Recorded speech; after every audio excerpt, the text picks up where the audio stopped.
सगळ्यांना शुभ सकाळ. 11 वाजलेत आणि कालपासून आमच्याकडे खूप ऊन वाढलेलं आहे, हे बघा.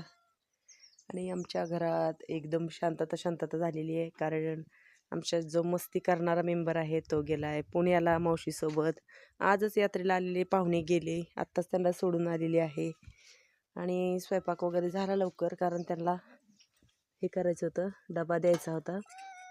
तुला काय खायचं आहे? चपाती खायची आहे का? इकडे मस्त अशी शेवग्याची शेंग आहे बघा, छान आरावर उकळती. आणि सकाळी चपात्या भाकरी बनवून ठेवल्यात, इकडे झाकून ठेवल्यात, कारण ही मांजरं ही इकडे झाकून ठेवले. थांब संत्र टाकते. हे बघे धर्माजशी पडलं. ते सगळं ऊन झालेलं आहे आणि अशी आमच्याकडे खूप सारी शांतता आहे. गणेश गेलाय, भांडण नाही करायचं सश्या, तळेगावला, त्याच्यामुळे खूप शांतता आहे. आणि चला तर आता लागूया कामाला.